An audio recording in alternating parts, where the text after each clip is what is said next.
kepada orang percaya tentang hal-hal yang akan datang. Bahkan akan mengajarkan orang-orang percaya tentang apa saja yang dikehendaki Yesus Kristus sendiri. Dan bahwa Roh Kudus atau Roh kebenaran itu akan memuliakan Dia, Yesus Kristus, Anak Tunggal Allah, Tuhan dan Juru Selamat dunia. Pendengar, kita sudah membahas dengan jelas topik tentang Roh Kudus. Sekali lagi, semoga topik ini bisa bermanfaat untuk Anda semua, dan pastinya bisa menjadi bahan perenungan kita bersama. Sampai jumpa kembali di program Jembatan Hati. Saya Fernand Malanguna pamit undur diri. Shalom. Program Jembatan Hati diproduksi dan dipersembahkan atas kerjasama Yayasan Terang Warta Rohani di Batu, Jawa Timur, dan Penerbit Dalam Hidup di Bandung, Jawa Barat. Program ini dengan sederhana menyoroti dan memaparkan kondisi hati manusia dan karakter manusia di bawah terang firman Allah. Apabila Anda memiliki pertanyaan dan saran berhubungan dengan program ini atau berespon terhadap topik program hari ini, Anda dipersilakan untuk menyampaikan melalui WhatsApp ke nomor 081 333 777 386. Anda dapat juga mengakses program ini ke website Penerbit Dalam Hidup, yaitu www.dalamhidup.com. Terima kasih atas perhatian Anda.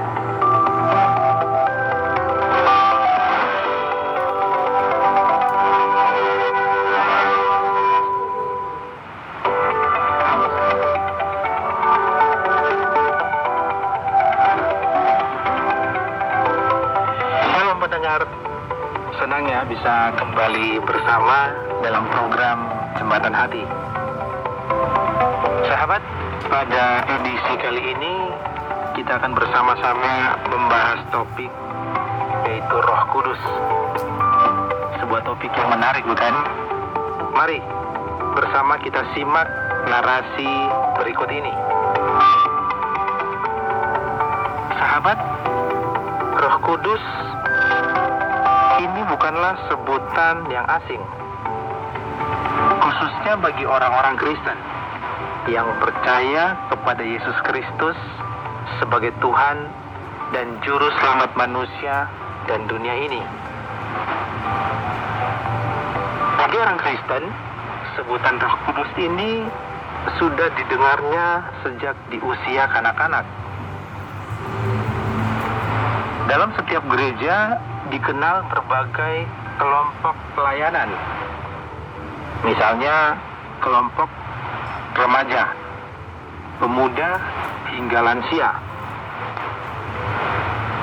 Pada kelompok-kelompok itu, pengajaran tentang iman Kristen diberikan.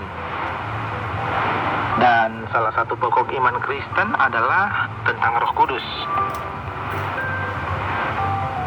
Saya ingin menyampaikan di sini suatu rentetan pokok-pokok iman Kristen yang selalu menjadi inti pengajaran Kristen yang ditanamkan kepada setiap umat Kristen dan bagaimana penerapannya dalam kehidupan praktis sehari-hari. Pokok-pokok iman Kristen itu adalah tentang Allah Pencipta, juga tentang Yesus Kristus sebagai Anak Tunggal Allah. Tentu ini dalam pengertian teologis dan bukan biologis. Lalu tentang Roh Kudus, dan seterusnya persekutuan orang-orang yang beriman kepada Tuhan Yesus Kristus, tentang pengampunan dosa manusia, tentang kebangkitan orang beriman, dan tentang kehidupan yang kekal karena iman kepada Yesus Kristus. Jadi, inilah Roh Kudus sebagai salah satu pokok pengajaran yang terpenting dalam iman Kristen. Roh Kudus ini berasal dari Allah sendiri, yang diberikan kepada setiap orang, siapa saja, yang telah mengambil keputusan secara pribadi untuk percaya dan menerima Yesus Kristus sebagai Tuhan dan Juru Selamatnya. Kepada manusia tentang kebenaran. Pertama-tama, tentang kebenaran di dalam diri Yesus yang dapat dipahami dari seluruh kehidupan, perkataan, dan perbuatannya. Kebenaran itu juga adalah firman Allah atau hukum-hukum Allah yang memampukan manusia untuk membedakan yang benar dari yang salah, yang baik dari yang buruk. Kebenaran itu juga adalah penjelasan tentang Allah yang benar, bukan berhala-berhala dalam bentuk apapun.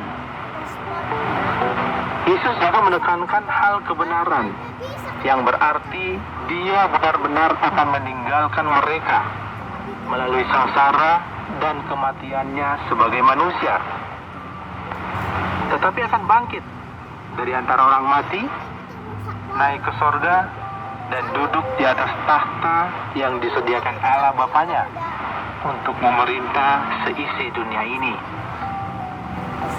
Roh Kudus juga akan menyadarkan manusia tentang hal penghakiman yang berlaku atas semua manusia berdosa, yang selalu berbuat dosa melawan kehendak Allah. Yesus juga menjelaskan tentang penghakiman dan hukuman atas iblis yang adalah penguasa dosa yang sebenarnya sudah dan sedang berlaku. Roh Kudus atau Roh kebenaran itu juga akan memimpin orang percaya ke dalam seluruh kebenaran, akan memberitahukan kepada orang percaya tentang hal-hal yang akan datang, bahkan akan mengajarkan orang-orang percaya tentang apa saja yang dikehendaki Yesus Kristus sendiri, dan bahwa Roh Kudus atau Roh kebenaran itu akan memuliakan Dia, Yesus Kristus, Anak Tunggal Allah, Tuhan dan Juru Selamat dunia. Pendengar, kita sudah membahas dengan jelas topik tentang Roh Kudus. Sekali lagi, semoga topik ini bisa bermanfaat untuk Anda semua, dan pastinya bisa menjadi bahan perenungan kita bersama. Sampai jumpa kembali di program Jembatan Hati. Saya Fernand Malanguna pamit undur diri. Shalom. Program Jembatan Hati diproduksi dan dipersembahkan atas kerjasama Yayasan Terang Walta Rohani di Batu, Jawa Timur, dan Penerbit Kalam Hidup di Bandung, Jawa Barat. Program ini dengan sederhana menyoroti dan memaparkan kondisi hati manusia dan karakter manusia di bawah terang firman Allah. Apabila Anda memiliki pertanyaan dan saran berhubungan dengan program ini atau merespon terhadap topik program hari ini, Anda dipersilakan untuk menyampaikan melalui WhatsApp ke nomor 081 333 777 386. Anda dapat juga mengakses program ini ke website Penerbit Kalam Hidup, yaitu www.kalamhidup.com. Terima kasih atas perhatian Anda.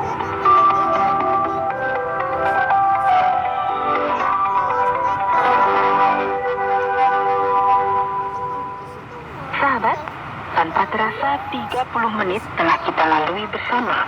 Saya mengajak Anda untuk tetap mendengarkan program Jembatan Hati, sebuah program yang berbicara tentang Allah Pencipta dan manusia sebagai umat ciptaannya.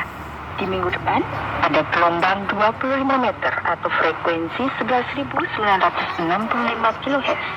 Pukul 17.30 waktu Indonesia bagian Barat. Inilah KTWR Agana Guam.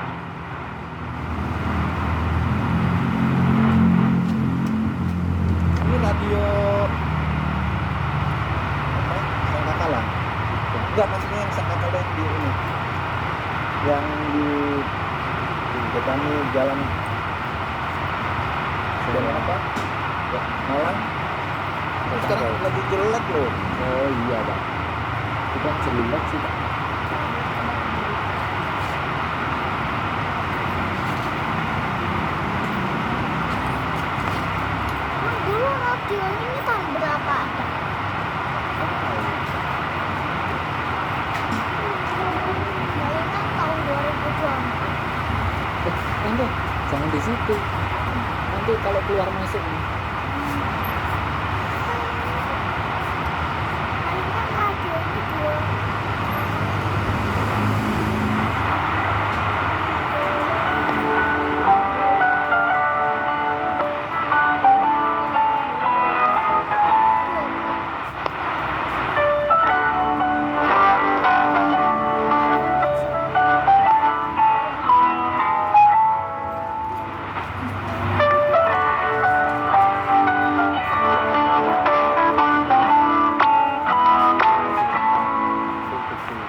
mendengarkan program Jalan yang Benar yang disiarkan melalui KTWR Agana Guam pada jam 18 di frekuensi 11965 kHz. Semoga program ini dapat memberkati Anda semua. Selamat mendengarkan.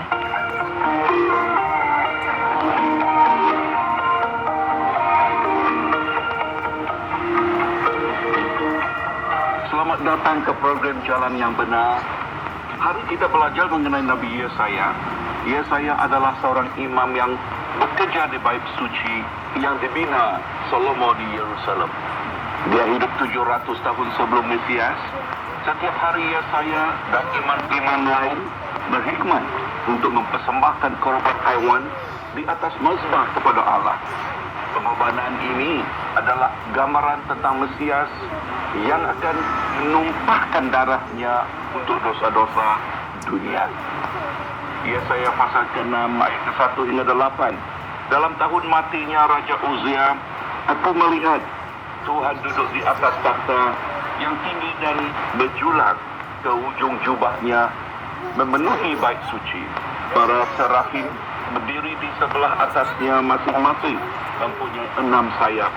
2 sayap dipakai untuk menutupi muka mereka, 2 sayap dipakai untuk menutupi kaki mereka, dan 2 sayap dipakai untuk melayang-layang.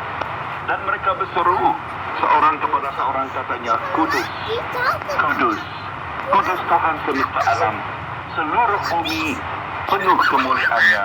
Maka bergoyanglah alas, ambang pintu disebabkan suara orang yang berseru itu, dan rumah itu pun penuhlah dengan asap. Lalu berkata, celakalah aku binasa sebab aku ini seorang yang najis, bebel, dan aku tinggal di tengah-tengah bangsa yang najis.